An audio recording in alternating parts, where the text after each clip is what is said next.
Jadi Sayyidina Abu Bakar radhiyallahu ta'ala anhu menjawab tantangan Abu Jahal dengan iman. Sayyidina Abu Bakar nggak peduli. Jangankan Isra Mi'raj, yang lebih hebat dari Isra Mi'raj, selama Nabi yang cerita, pasti aku akan percaya dan aku akan membenarkannya.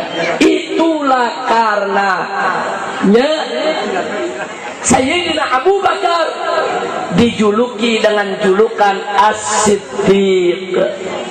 Apa arti As-Siddiq?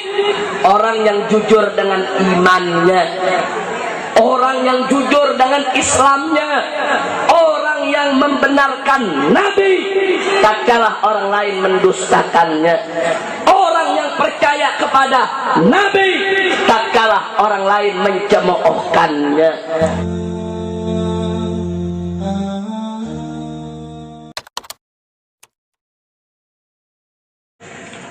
Assalamualaikum warahmatullahi wabarakatuh.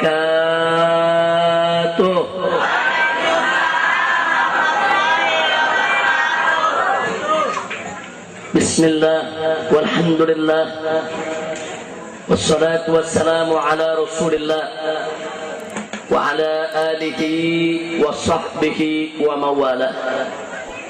Ashhadu an la ilaha illallah wahdahu la syarika lah wa ashhadu anna sayyidana Muhammadan abduhu wa rasuluh la nabiyya ba'da. Amma ba'd. Kepada para alim ulama, para kiai, para asatidah, para guru, para tokoh dan sesepuh masyarakat Petamburan yang sama kita cintai dan sama kita muliakan, wabil khusus kepada segenap panitia penyelenggara yang telah bekerja keras untuk mensukseskan acara ini. Kita doakan semoga segenap panitia dan seluruh pihak yang telah ikut membantu dan mendukungnya diberikan ganjaran berlipat ganda oleh Allah Subhanahu wa ta'ala. Dimudahkan segala urusannya, dilapangkan kesempitannya, dibahagiakan dunia dan akhiratnya. Amin ya rabbal alamin. Jazakallahu minna wa minkum fataqabbal ya karim. Bapak Ibu yang saya cintai, sebetulnya malam hari ini saya termasuk tuan rumah di Petamburan. Kita sangat berharap kedatangan Kiai Haji Zainuddin MZ. Saya dengar beliau barusan masih memberikan ceramah di Ulu Jami. Mudah-mudahan sudah selesai, sedang menuju Petamburan. Jadi kita isi sambil menunggu kedatangan beliau. Nah, langsung saja saya ingin menyampaikan apa yang insya Allah akan manfaat buat kita semua dalam rangka memperingati Isra dan Mi'raj Nabi Muhammad sallallahu alaihi wasallam. Saudara, peristiwa Isra dan Mi'raj Nabi merupakan suatu peristiwa yang memang pada dasarnya sulit dicerna oleh akal manusia. Bahkan pada saat Nabi pulang dari Isra Mi'raj, kemudian menceritakan tentang pengalamannya, ada sebagian orang Islam yang lemah iman, mereka murtad kembali keluar dari Islam, saudara. Makanya Allah nyatakan dalam surat Al-Isra ayat 60, faqala ta'ala wa ma ja'alna ar-ru'ya allati araynaka illa fitnatan linnas. Dan tidaklah ya Muhammad kami jadikan ru'ya yang kami tunjukkan, kami perlihatkan kepadamu di malam Isra dan Mi'raj, illa melainkan fitnatan linnas, menjadi ujian buat umat manusia, khususnya menjadi ujian buat umat Islam yang masih lemah iman. Nah, karenanya saudara, agar kita di zaman sekarang ini tidak lagi goyang keyakinan kita kepada Islam gara-gara peristiwa Isra dan Mi'raj, saya perlu ingatkan bahwa peristiwa Isra dan Mi'raj adalah peristiwa yang sulit dicerna oleh akal manusia, tapi bukan berarti tidak masuk di akal. Sulit dicerna oleh akal manusia karena peristiwa ini masuk dalam pengetahuan dan kekuasaan Allah yang maha luas tanpa batas, yang memang mustahil mampu dikarungi oleh ilmu manusia yang sedikit. Allah nyatakan dalam Al-Quran, faqala ta'ala wa ma utitum minal ilmi illa qalila. Tidaklah engkau hai manusia diberikan oleh Allah ilmu kecuali sedikit. Dengan akal yang sempit, ilmu yang sedikit, wajar kalau manusia kewalahan untuk bisa memahami peristiwa Isra dan Mi'raj. Karenanya saya mau ajak semua agar kita mudah menerima, meyakini, percaya terhadap peristiwa Isra Mi'raj yang luar biasa. Tidak cukup hanya dengan bermodalkan akal dan ilmu saja, tapi wajib akal dan ilmu kita berdiri atas dasar iman. Makanya kita lihat bagaimana tatkala Abu Jahal berkata kepada Sayyidina Abu Bakar radhiyallahu anhu. Abu Jahal mengatakan, ya Abu Bakrin atusaddiqu kidba Muhammadin. Hei Abu Bakar, apa kau masih percaya dengan bohongnya Muhammad? Akal sehat mana yang bisa terima perjalanan dari Mekah ke Palestina, dari Masjidil Haram ke Masjidil Aqsa ditempuh hanya dalam waktu sebagian malam? Nggak ada akal sehat yang bisa menerima itu. Hei Abu Bakar, kita sama tahu dari Mekah ini ke Palestina dengan menunggang unta saja itu membutuhkan waktu pulang pergi 1 bulan perjalanan. Jadi Abu Jahal mencoba memancing Abu Bakar untuk menggunakan logika, menggunakan akal. Coba dong ya Abu Bakar, masa sih kita bisa percaya dengan cerita yang tidak masuk akal ini? Lalu apa jawab Abu Bakar, saudara? Sayyidina Abu Bakar radhiyallahu ta'ala anhu menjawab dengan tegas, "Lau qala Muhammadun ab'ada min dhalik, wallahi la saddaqtu." Andai kata Nabi Muhammad itu bercerita lebih hebat, lebih dahsyat daripada peristiwa Isra dan Mi'raj, demi Allah la saddaqtu, niscaya pasti aku akan percaya dan membenarkannya. Alhamdulillah. Jadi sekarang saudara perhatikan jawaban Abu Bakar Siddiq. Beliau jawab bukan hanya sekedar dengan akal dan ilmu, tapi beliau jawab dengan iman. Abu Bakar nggak peduli. Jangankan peristiwa Isra dan Mi'raj, andai kata ada peristiwa lebih hebat dari Isra dan Mi'raj, selama Nabi yang bercerita, selama Nabi yang menyampaikan, kata Abu Bakar Siddiq, demi Allah pasti aku akan percaya dan membenarkannya. Alhamdulillah. Nah, silakan dikasih jalan, silakan dikasih jalan. Nah, sallu ala nabi. Dikasih jalan, jangan diperlambat. Coba laskar panitia tidak jangan menghalangi, terus silakan dikasih jalan. Jalannya diberikan jalan. Silakan dibuka, jangan diperlambat, dibuka jalannya. Nah, ya ahlan, ya marhaba. Sallu ala nabi. Sallu ala nabi. Ya ahlan sahlan, fadhal ya Ustaz. Ya ahlan sahlan. Selamat datang kepada Kiai Haji Zainuddin MZ yang pada malam hari ini telah hadir bersama kita. Baik, ini bisa lanjut tidak ini? Bisa tenang? Bisa lanjut? Baik, kita persilakan Kiai Haji Zainuddin MZ untuk beristirahat sejenak, dan nanti beliau akan menyampaikan hikmah daripada Isra dan Mi'rajnya, insya Allah. Baik, saya lanjutkan saudara. Jadi Sayyidina Abu Bakar radhiyallahu taala anhu menjawab tantangan Abu Jahal dengan iman. Sayyidina Abu Bakar nggak peduli. Jangankan Isra Mi'raj, yang lebih hebat dari Isra Mi'raj, selama Nabi yang cerita, pasti aku akan percaya dan aku akan membenarkannya. Itulah karenanya Sayyidina Abu Bakar dijuluki dengan julukan As-Siddiq. Apa arti As-Siddiq? Orang yang jujur dengan imannya, orang yang jujur dengan Islamnya, orang yang membenarkan Nabi tatkala orang lain mendustakannya, orang yang percaya kepada Nabi tatkala orang lain mencemoohkannya. Nah, saudara, pelajaran yang ingin saya sampaikan di sini, perhatikan baik-baik.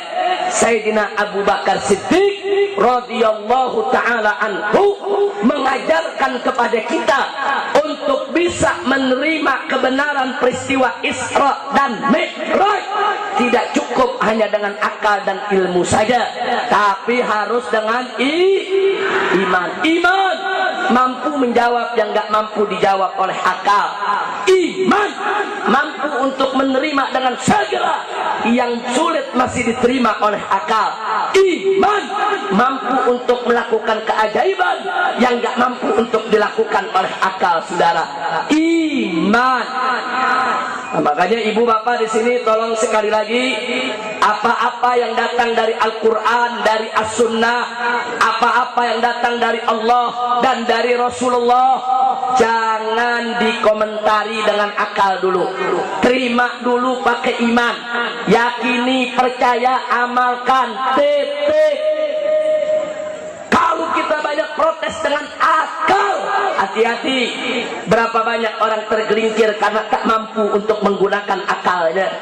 Berapa banyak orang tersesat karena terlalu bangga dengan kemampuan akalnya. Berapa banyak orang akhirnya terjebak karena mereka tidak mampu untuk menggunakan akal sebagaimana mestinya. Akal adalah karunia Allah yang luar biasa.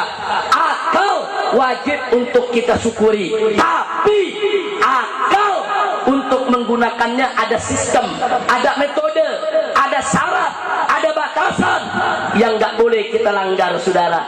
Karena itu wajib kita menggunakan akal dalam batasan-batasan yang sudah ditetapkan oleh syariat Nabi Muhammad Sallallahu Alaihi Wasallam. Nah, karena itu saya ingatkan, menggunakan akal dan ilmu tanpa iman berbahaya. Mau bukti tidak? Mau bukti? Betul?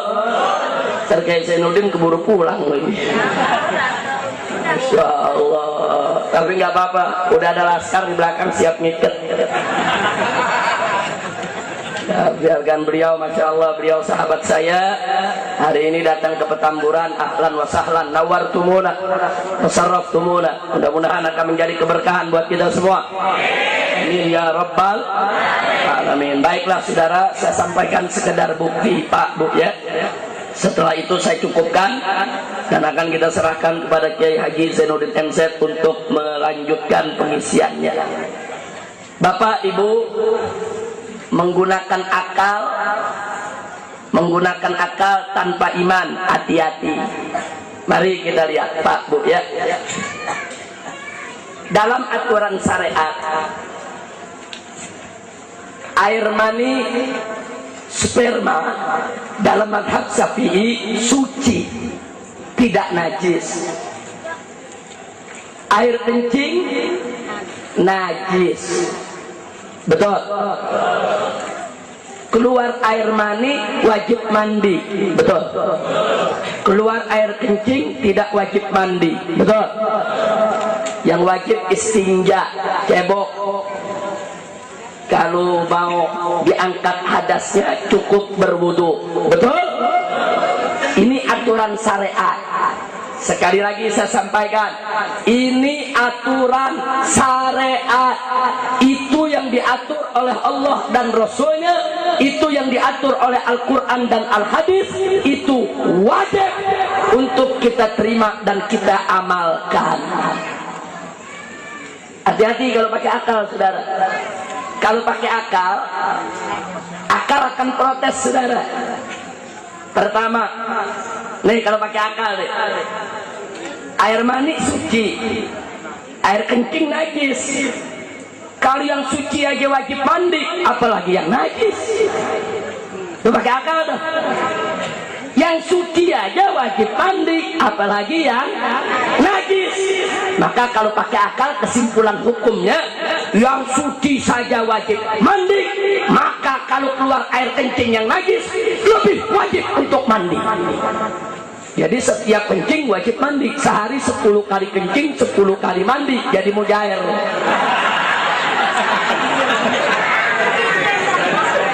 Betul? Tapi begitu kalau pakai akal, saudara. Itu pakai akal. Atau kita balik. Nih pakai akal nih. Yang najis saja kencing, nggak wajib mandi. Apalagi yang suci. Kesimpulan hukumnya pakai akal. Kalau yang najis saja kencing nggak wajib mandi, maka keluar mandi lebih tidak wajib mandi.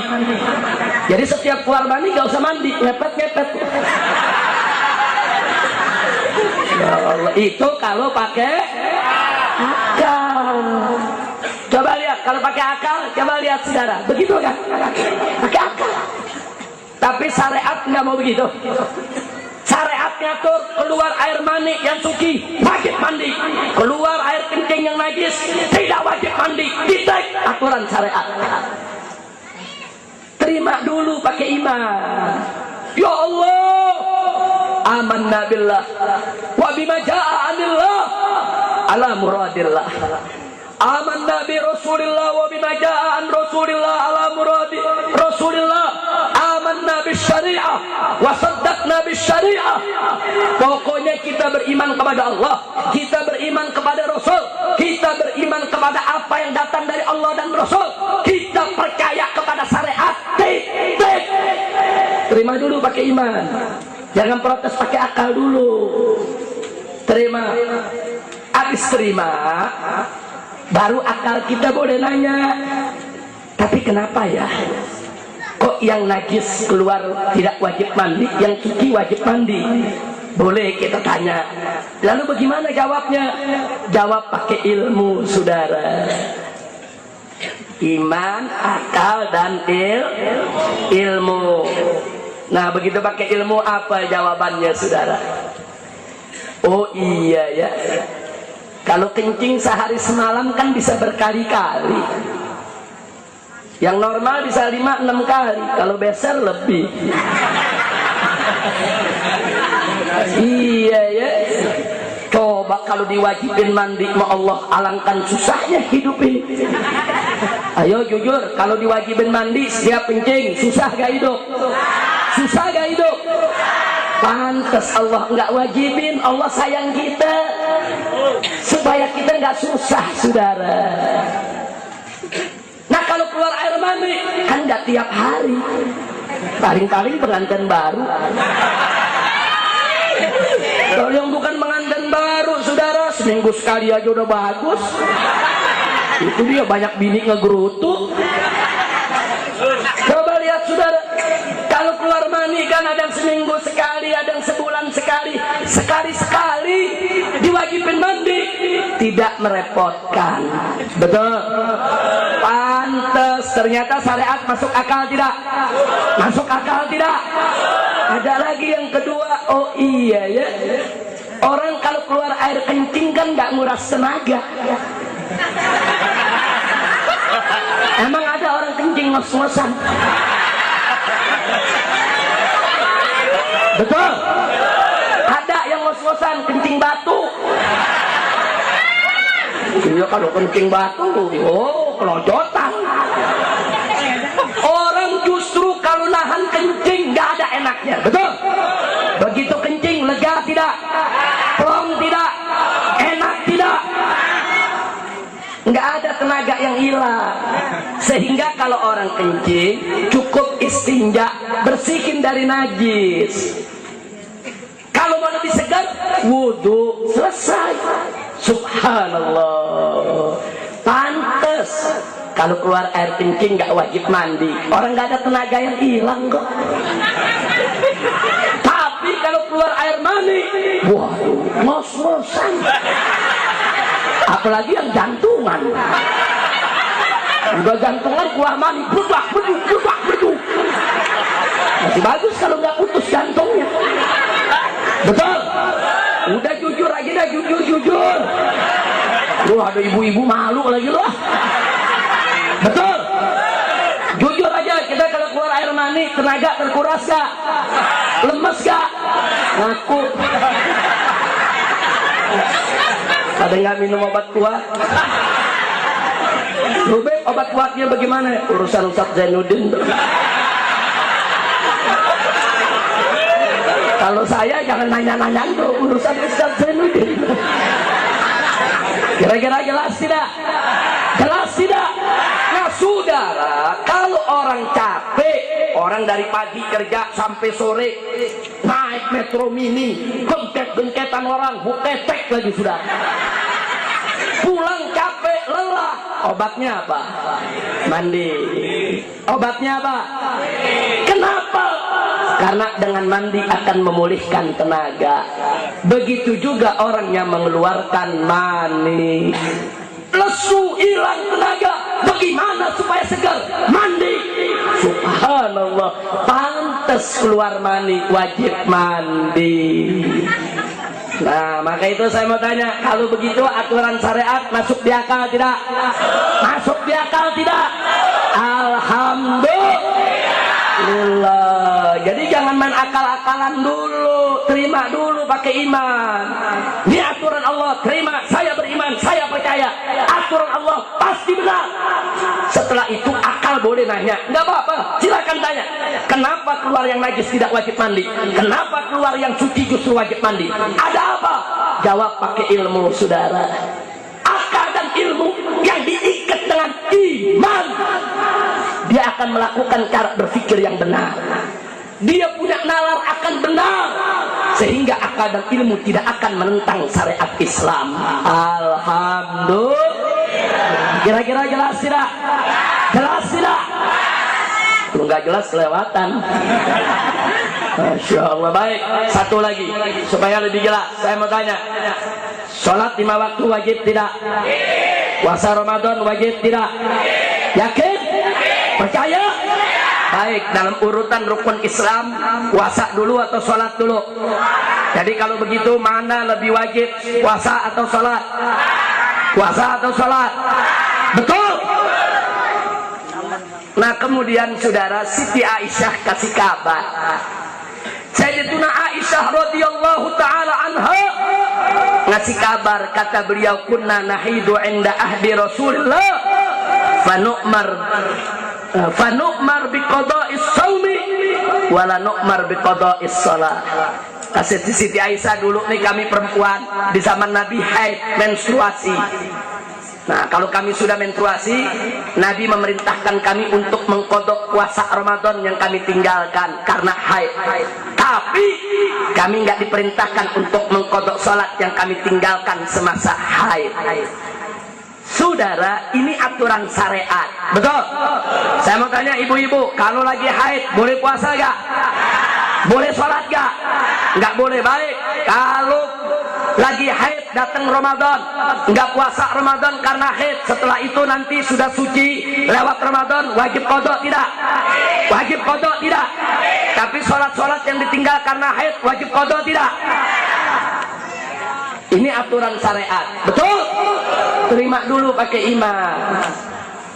Terima, jangan main akal-akalan. Kalau main akal-akalan, akal protes, saudara. Sholat saja yang lebih wajib daripada puasa, nggak perlu dikodok, apalagi puasa. Nggak perlu kodok puasa, pakai akal. Sholat aja lebih wajib dari puasa, nggak perlu dikodok, apalagi puasa yang tidak lebih wajib dari sholat. Kesimpulannya, puasa tidak perlu dikodok. Itu pakai akal. Atau kita balik, puasa saja yang tidak lebih wajib daripada sholat mesti dikodok, apalagi sholat yang lebih wajib daripada puasa. Maka itu perempuan yang haid wajib untuk mengkodok sholatnya. Pakai akal. Tapi syariat nggak mau begitu. Syariat tetepin sholat yang lebih wajib nggak perlu dikodok buat perempuan yang haid. Puasa yang tidak lebih wajib harus dikodok. Terima dulu pakai iman. Habis terima pakai iman, tanya pakai akal. Tapi kenapa begitu? Kan sholat lebih wajib daripada puasa. Kenapa puasa dikodok, sholat enggak? Jawab pakai ilmu. Oh iya, puasa Ramadan kan setahun sekali. Kalau satu bulan Ramadan ada perempuan haid 5 hari dia nggak puasa atau 6 hari tidak puasa, nanti kan bisa dikodok. Kodoknya selama setahun, bisa dicicil lagi di kredit. Nggak mesti sekaligus. Selama sekian bulan dia bisa kodok. Saya mau tanya Bu, kodok 6 hari puasa selama 1 tahun berat atau ringan? Nggak memberatkan perempuan. Pantes puasa disuruh kodok karena nggak memberatkan. Tapi sholat sehari semalam 5 kali, kalau 6 hari dia haid, berarti 30 waktu sholat dia tidak kerjakan. Kalau diwajibkan kodok, alangkah repotnya perempuan. Loh kenapa? Sebab ngurusin darah haid aja udah repot. Ya tanya ibu-ibu, lu kan gak ngalamin. Ayo ngurusin darah haid repot gak Bu? Repot, apalagi lagi banyak-banyaknya sampai ke spray-spray. Anak muda yang gak paham dipikir darah perawan, datangnya darah haid. Masya Allah repot, bukan gak repot. Dia mesti cari pembalut, pembalutnya mesti tepat makainya, gak boleh bergeser, gak boleh sembarangan bergerak. Repot gak Bu? Perempuan ngurusin haid saja sudah repot, betapa repotnya kalau disuruh wajib mengkodok sholat lagi. Inilah maha adilnya Allah. Allah tahu perempuan sudah berat, perempuan sudah repot untuk mengurus darah haidnya, nggak mau Allah berikan beban lagi. Tidak perlu dia mengkodok sholatnya yang ditinggalkan selama haid. Adil tidak Allah? Adil tidak Allah? Kalau begitu syariat Islam masuk di akal tidak? Takbir. Makanya jangan main akal-akalan. Dulu Imam Ja'far Shadiq lagi ngajar, ada anak muda nanya, saudara, Tuan Guru, saya mau tanya, ini pakai akal-akalan nih. Oh, kata Imam Ja'far, apa yang kau mau tanya? Begini Tuan Guru, iblis kan diciptakan dari api, betul? Nanti kan iblis masuk neraka disiksa dengan api, betul? Ini yang saya nggak habis pikir Tuan Guru. Iblis dicipta dari api, disiksa dengan api, api ketemu api, nggak mempan dong. Untung nanyanya sama Imam Ja'far, kalau nanyanya sama saya sambit masak. Imam Ja'far sabar. Oh begitu, tunggu sebentar nak ya. Beliau ambil tangan lempung, dipulung saudara. Dipulung, udah dipulung gitu, bulat, dia sambit tuh anak muda. Begitu dia sambit, dia mentil tuh anak muda. Guru, jangan begitu dong. Nggak mau jawab, pakainya ambil saudara. Kata Imam Ja'far, kenapa kau takut? Ya sakit dong kalau kena. Tuh, memang kau sakit? Ya sakit. Maaf, saya nggak sangka kalau kau sakit. Loh kenapa bisa begitu? Masa orang disambitnya sakit? Begini kata tuan gurunya, kau kan manusia, betul? Manusia kan diciptakan dari tanah, betul? Barusan kan saya sambit dengan tanah, iya. Kok tanah ketemu tanah sakit ya? Betul? Saya mau tanya, manusia sama asalnya dibuat dari apa? Kalau disambit sama batu bata sakit gak? Kan tanah ketemu tanah. Baru tuh anak muda mikir, iya ya bener juga. Makanya jangan main akal-akalan dulu. Betul, iblis dari api, disiksa dengan api, tapi kan komposisinya udah beda. Itu kan asal muasalnya. Manusia betul dari tanah, tapi kan komposisi udah beda. Kita sekarang ada tulang, ada daging. Jangan lupa ada kulit yang merasa saudara, sehingga kita bisa merasakan sakit. Betul? Nah begitu saya mau tanya, jadi akal dengan ilmu kalau nggak pakai iman bahaya tidak? Bahaya tidak? Ini di Jakarta ada kiai ditanya sama muridnya, Pak Kiai, maaf nih Pak Kiai, kita kalau punya wudhu kentut batal Pak Kiai. Emang dasar anak muda kurang ajar. Orang ngomong sama kiai yang sopan, buang angin begitu, betul? Enggak, kentut. Ini guru sabar, iya batal. Emang kenapa? Nah begini Pak Kiai, nanti kalau kita batal, kita mau sholat kan mesti ambil wudhu lagi, betul? Waktu ambil wudhu kan kita wajib membasuh muka Pak Kiai, betul? Ini yang saya nggak habis pikir Pak Kiai. Masa yang buang angin pantat yang dibasuh muka? Kurang ajar gak? Kurang ajar gak? Tapi tuh kiai sabar. Apa tuh kiai bilang? Anak muda, sebentar saya mau tanya sama kamu. Apa Pak? Begini, kamu kalau kentut yang malu pantat apa muka? Ya anak muda jawab, ya muka. Makanya muka lu yang dikebokin. Kira-kira jelas gak? Jelas gak? Iya, ini mau main akal-akalan deh kiai. Nah kiai biasa main di Quran hadis, akal kecil. Kiai mau ditantangin pakai akal. Makanya anak muda jangan sembarangan dong. Pokoknya belajar, pegang teguh Al-Quran, pegang teguh As-Sunnah, terima pakai iman. Jangan akal dibuat untuk melawan iman. Betul? Maka itu saya mau tanya semua, siap berpegang kepada syariat? Siap patuh kepada Allah dan Rasulnya? Siap gunakan akal secara benar? Siap gunakan ilmu secara benar? Siap ikat akal dan ilmu dengan iman? Takbir! Takbir! Sallu ala Nabi. Allahumma sholli wa sallim alaihi. Nah itu yang saya mau sampaikan pada malam hari ini saudara. Jadi intinya singkat, pegang kuat syariat. Pegang kuat syariat, insya Allah. Nah, saya ingin undang semua yang ada di sini. Insya Allah malam Kamis besok setelah pengajian rutin di Masjid Al-Islah kita akan lebih percepat. Kita berharap jam 9 sudah selesai. Jamaah akan kita ajak rame-rame untuk cara tablik seperti ini di sebelah sana. Nah ini kan Petamburan 1 ini. Nah sebelah situ ada Petamburan 2, satu lagi Petamburan 3. Nah sebelah sana ada kantor RW 04. Nah kita akan laksanakan peringatan Isra Mi'raj sekaligus pelantikan DPC FPI Tanah Abang. Nah semula mau di sini dilantiknya, tapi akan lebih tepat kalau dilantik di depan kantor poskonya. Betul? Nah karena itu siap datang tidak? Siap hadir tidak? Takbir! Nah yang kedua saya mau undang lagi, insya Allah ini warga Petamburan tuan rumah semua. Tanggal 30 Juli hari Sabtu kita akan adakan milad FPI yang ke-13 sekaligus HUT kemerdekaan RI.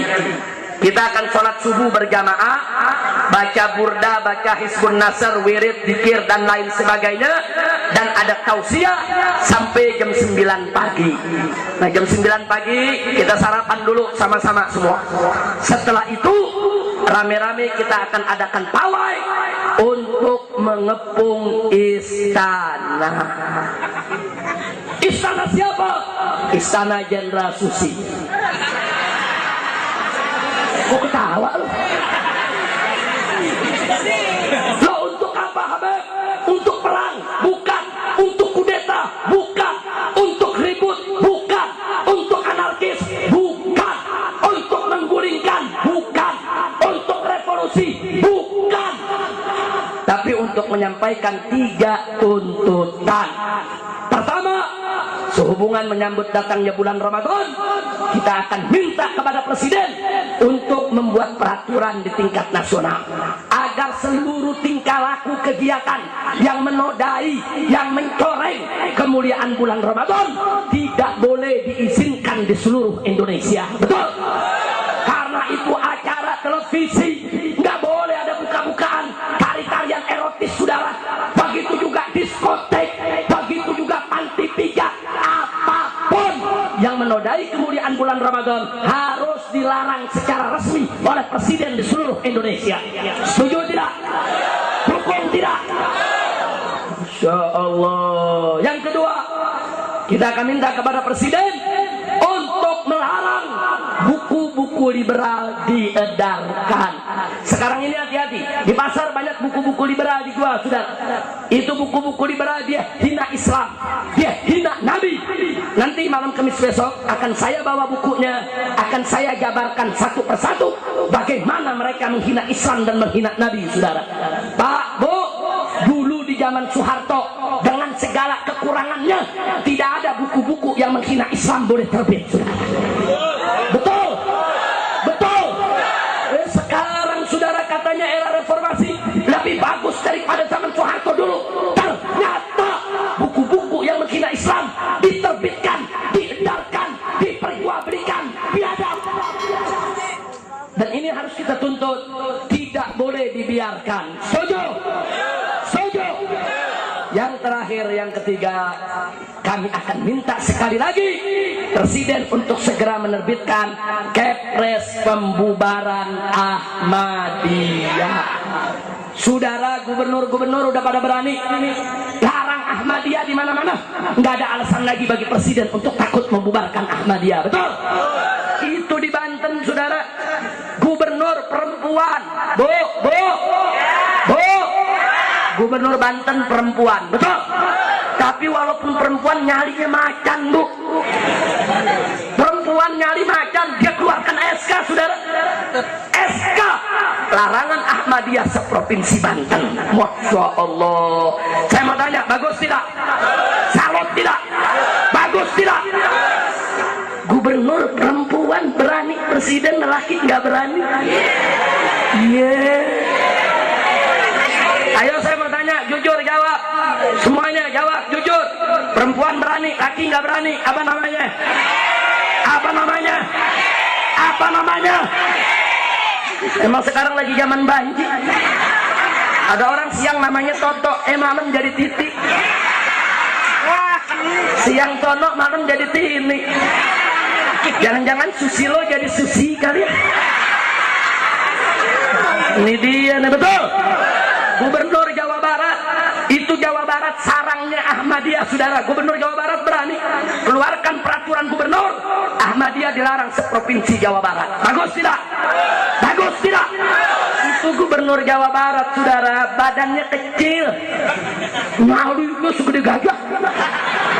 Gubernur Jawa Barat badan kecil berani, presiden badan gede, bongsor takut.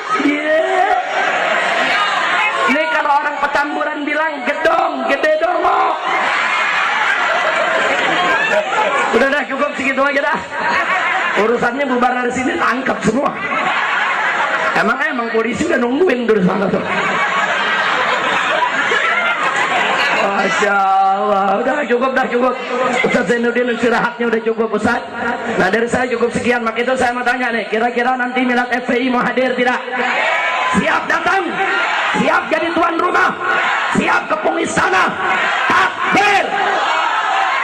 Alhamdulillah. Nah, ini yang saya mau sampaikan. Nanti insya Allah malam Kamis kita ketemu di depan RW 03. Saya harapkan semua hadir di sini insya Allah. Nah, malam hari ini alhamdulillah tadi Haji Lulung sudah memberikan sambutannya. Haji Jan Farid setahu saya katanya sedang keluar negeri. Nah, kemudian sekarang Kiai Haji Zainuddin MZ, alhamdulillah Allah berikan nikmat sehat dan kesempatan beliau hadir bersama kita di sini. Maka dari saya cukup sekian. Mudah-mudahan pertemuan kita malam hari ini diberkahi oleh Allah. Dan tidak kita pulang dari sini, mudah-mudahan semoga tidaklah kita pulang kecuali dosa kita semua diampuni Allah, rumah tangga kita diharmoniskan oleh Allah, dan kita dikaruniakan anak-anak yang sholihin dan sholihat. Itu saja yang bisa saya sampaikan. Terima kasih atas segala perhatian, mohon maaf atas segala kekurangannya. Hadani Allah wa iyyakum ila siratihil mustaqim. Wassalamualaikum.